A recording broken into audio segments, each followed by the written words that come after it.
ओ राधे राधे सारे बहन भाइयों ने प्रेम भरया राधे राधे। सब तो पहले तो भाई मेरी यह रिक्वेस्ट है सब तक भाई, बहुत लोग न्यू भ्रमित करते हैं कि गरुड़ पुराण जिंदे जी नहीं सुननी चाहिए। भाई यह बात देवकी नंदन ने बताई थी, और जब तक मैं पढ़ू हूँ और क्यों नहीं पढ़नी चाहिए। जो लोग यह बात कहे नहीं भाई गरुड़ पुराण जिंदे जी नहीं पढ़नी चाहिए सुननी चाहिए, उनसे पहले ये पूछो क्यों नहीं पढ़नी चाहिए। अरे हर एक कर्म का फल दिया है, कर्म का फल बताया है भाई, ऐसा करोगे तो ऐसा होगा, ऐसा करोगे तो ऐसा होगा। ठीक है, देवकी नंदन ने कहा था भाई जिंदे जी ही हमें गरुड़ पुराण पढ़नी चाहिए सुननी चाहिए, जिससे हमें न्यू बेरा पटा भाई पता लगा कि हमें कुछ भी गलत नहीं करना है। ठीक है, तो राधे राधे। ओम नमो भगवते वासुदेवाय नमः। बोलो गरुड़ देवता की जय।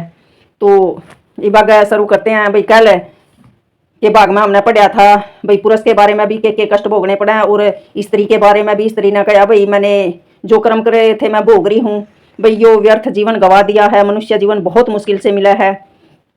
तो ये भाग है यमलोक यम मार्ग के 16 पुरों का वर्णन। श्री भगवान ने कहा, हे खगेश, इस प्रकार करुण क्रोधन और विलाप करते हुए अत्यधिक दुख प्रेत को 17 दिन तक अकेले वायु मार्ग में ही यमदूतों के द्वारा निर्दयता पूर्वक खींचा जाता है। बहुत कष्ट होता है। फिर 18वें दिन रात पूर्ण होने पर पहले याम्यापुर में पहुंचता है। उस रमणीक नगर में प्रेतों के महान गण रहते हैं। वहां पुष्पभद्रा नदी तथा देखने में सुंदर लगने वाला एक वटवृक्ष है। यमदूत वहां पहुंचकर उस प्रेत को विश्राम करने का समय देते हैं। वहां प्रेत दुखी होकर अपने स्त्री और पुत्र आदि सगे संबंधियों से प्राप्त होने वाले सुख का स्मरण करता है, उस सुख को याद करता है। मार्ग में पड़ने वाले परिश्रम में थका एवं भूख प्यास से व्याकुल वह प्रेत वहां करुणा विलाप करता है। उस समय वह धन, स्त्री, पुत्र, घर, सुख, नौकर और मित्र के विषय में तथा अन्य सभी विषयों में सोचता है जो जो कर्म उसने किए थे। उस नगर में भूख प्यास से पीड़ित उस प्रेत को देखकर यमदूत कहता है, हे प्रेत, कहाँ धन है, कहाँ पुत्र है, कहाँ तेरी स्त्री है और कहाँ तेरा घर है, और कहाँ तू इस प्रकार का दुख झेल रहा है। चिरकाल तक अब तू अपने कर्मों से किए हुए पापों को भोग कर इस महापथ पर चल। हे परलोक के पार्थिक, तुम जानते हो कि राहगीरों का बल पाथे के वश में है। राहगीरों का बल पाथे के वश में है। निश्चित ही तुझे उस मार्ग में चलना होगा जहां तू क्रय विक्रय करना भी संभव नहीं है। तुझे वे कष्ट भोगने पड़ेंगे। हे पक्षीराज, यमदूतों के द्वारा इस प्रकार कहे जाने के बाद यह यमदूतों के द्वारा मुद्रों से मारा जाता है। तत्पश्चात स्नेहवश अथवा कृपा करके भूलोक में पुत्रों के हाथों से दिए गए मासिक पिंड को वह खाता है। उसके बाद वहां से वह शोरीपुर के लिए चल देता है। उस नगर में काल रूपी धारी जंगम नाम का राजा है। उसको देखकर प्रेत भयभीत हो उठता है और विश्राम करना चाहता है। त्रैपाक्षिक श्राद्ध में दिए गए 3 महीने आड़े अपन तीसरा मंथ करते हैं। जब दिए जाने वाले अन्न और जल का वह उसी नगर में उपयोग करके दिन और रात चलकर सुंदर बसे हुए नगेंद्र भवन नामक नगर की ओर जाता है। उस महापथ पर चलते हुए महाभयंकर वन देखकर वह करुणा विलाप करता है। वहां के कष्टों से दुखी होकर वह बार बार रोता है। 2 मास बीतने के पश्चात वह उस नगर में पहुंचता है। वहां वह अपने बंधु बांधवों के द्वारा दिए गए अंजल को खाता पीता रहता है। उसके पश्चात यम पाश में बांधकर उसे दुख देते हुए पुनः आगे की ओर ले जाते हैं। तीसरे मास में वह गंधर्व नगर पहुंच जाता है। तीसरे मास में दिए गए श्राद्ध पिंड का यहाँ भक्षण करके चौथे मास में वह शैलागम नामक नगर पहुंचता है। यहाँ प्रेत के ऊपर पत्थरों की वर्षा होती है। वहां वह चौथे मास में दिए गए श्राद्ध पिंड को खाकर संतुष्ट होता है। इसके बाद प्रेत 5वें मास में क्रोचपुर जाता है। उस पुर में पुत्रों के द्वारा दिए गए 5वें मास के श्राद्ध के पिंडों को खाता है। तदंतर 6ठे मास में प्रेत करूरपुर नामक नगर की यात्रा करता है। उस पूर्व में 6ठे मास में पुत्रों द्वारा दिए गए श्राद्ध पिंड को खाकर उसकी संतृप्ति होती है, किंतु आधे मुहूर्त भर विश्राम करने के बाद उसका हृदय पुनः दुखित होकर कांपने लगता है। यमदूतों से दिए हुए दुख को वह प्रेत उस पुर को लांग कर त्रिविचित्र भवन की ओर प्रस्थान करता है, जहाँ का राजा विचित्र है, यमराज का छोटा भाई। शौरीपुर ही यहाँ के राज्य करता है। यमराज का छोटा भाई शौरी ही यहाँ के राज्य पर शासन करता है। हे पक्षीराज, 5 मास और 15 दिन उनमासिक श्राद्ध होता है। भाई आप छमाई कर देते हैं। उसमें दिए गए अन्न का वह खाता है। अतः यमदूतों के द्वारा रोके जाने पर भी वह मार्ग में विलाप करता रहता है। क्या कोई पुत्र या बांधव वहां उसको बचाने आता है? जो मेरे मरने पर शोक सागर में गिरते हुए मुझे सुखी नहीं कर रहा।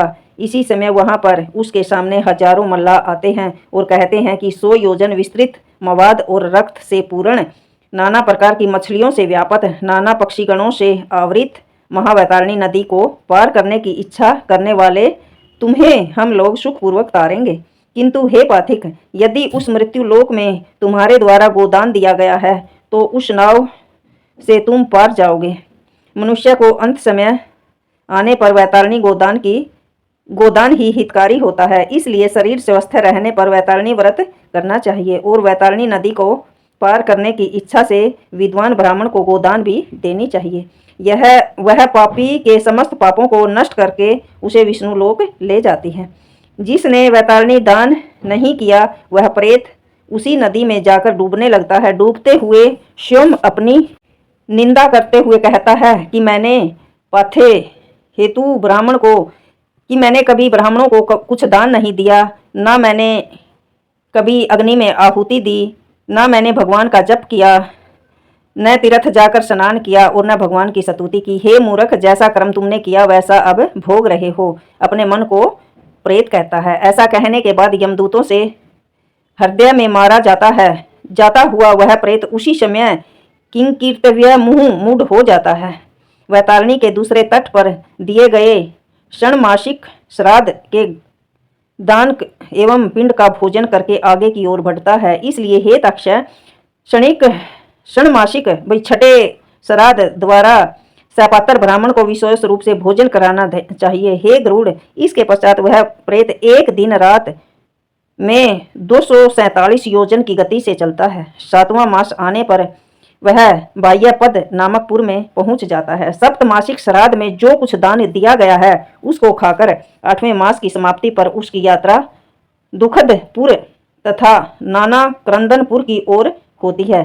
अत्यंत दारुण क्रुंदन करते हुए वही दुख भरा रोता पीटता विलाप करता हुआ नानाकंद के गणों को देखकर वह प्रेत स्वयं शून्य हृदय एवं दुखित होकर बहुत जोर जोर से रोने लग जाता है। वहां 8वें मास के श्राद्ध को खाकर वह सुखी होता है। नगर को छोड़कर वह तप्तपुर चला जाता है। सुप्त भवन में पहुंचकर प्रेत 9वें मास के श्राद्ध में दिए गए पुत्रों द्वारा पिंडदान कराए गए ब्राह्मणों को भोजन दिया हुआ वह खाता है। 10वें मास में वह रोदर नमक जाता है। वहां पर 10वें मास के श्राद्ध का भोजन करके आगे स्थित पयोवर्षण नामक पुर के लिए चल देता है। वहां पहुंचकर वह 11वें मास के श्राद्ध का भोजन करता है और वहां मेघों की ऐसी जल वर्षा होती है जिससे प्रेत को बहुत कष्ट होता है। इसके पश्चात आगे की ओर बढ़ता हुआ वह प्रेत अत्यंत कड़कती हुई धूप और प्यास से व्याकुल हो उठता है। 12वें मास में पुत्र से दिए जाने वाला कुछ दान होता है, उसको ही वह दुखी प्रेत वहां पर भोग करता है। इसके पश्चात वर्ष समाप्ति के कुछ दिन शेष रहने पर अथवा 11 मास 15 दिन बीत जाने पर वह सीताढ़्यपुर जाता है। वहां प्राणियों को अत्यंत कष्ट देने वाली कड़क ठंडक पड़ती है। वहां की ठंड से व्याकुल हो, भूख से व्याकुल वह प्रेत इस आशा भरी दृष्टि से 10 दिशाओं की ओर देखने लगता है कि क्या कोई मेरा बंधु बांधव है जो मेरे इस दुख को दूर कर दे। उस समय यमदूत उस प्रेत से यह कहते हैं कि तेरा पुण्य वैसा कहाँ है जो इस कष्ट में सहायता कर सके कोई। उसके इस वचन को सुनकर वह प्रेत हाय हाय हाय देव करता रहता है। निश्चय ही पूर्व जन्म में किया गया पुण्य मिलता जरूर है, उसको मैंने संचित नहीं किया। ऐसा मन ही मन अनेक प्रकार से विचार करके वह प्रेत पुण्यधर्या का सहारा लेता है। इसके पश्चात वहां से 44 योजन परिक्षेत्र में फैला हुआ गंधर्व और अप्सराओं से व्याप्त अत्यंत मनोरम बहुधर्म भीतिपुर पड़ता है, जहाँ 84 लाख मूर्त एवं अमूर्त प्राणी निवास करते हैं। ईशपुर में 13 प्रीतिहार हैं जो ब्रह्मा जी के पुत्र हैं और श्रवण कहलाते हैं। वे प्राणियों के शुभ अशुभ कर्म का बार बार विचार करके उसका वर्णन करते हैं। मनुष्य जो कहते हैं और करते हैं उन सभी बातों को ये ही ब्रह्मा जी के पुत्र श्रवणदेव, चित्रगुप्त तथा यमराज से बताते हैं। वे दूर से ही सब कुछ सुनने और देखने में समर्थ हैं। इस प्रकार की चेष्टा वाले एवं स्वर्ग लोक और भूलोक तथा पाताल में संचरण करने वाले वे श्रवण 8 हैं। उन्हीं के समान उनकी पृथक पृथक श्रावणी नामक उग्र पत्नियां हैं। उनकी भी शक्ति वैसी ही है जैसे उनके पतियों की। वे मृत्युलोक के अधिकारी के रूप में हैं। व्रत दान स्तुति से जो उनकी पूजा करता है उसके लिए वे सौम्य एवं सुख मृत्यु देने वाले हो जाते हैं। ओम ओम नमो भगवते वासुदेवाय नमः। जैसा कर्म यहाँ करोगे वैसा ही फल वहाँ भोगना है और फिर दोबारा मनुष्य का जन्म होगा, तब ही हमें उस अच्छे और कर्म का फल भोगना है। तो इसलिए मनुष्य को हमेशा अच्छा करना चाहिए, अच्छा सोचना चाहिए और अच्छा बोलना चाहिए और अच्छा देखना चाहिए। राधे राधे।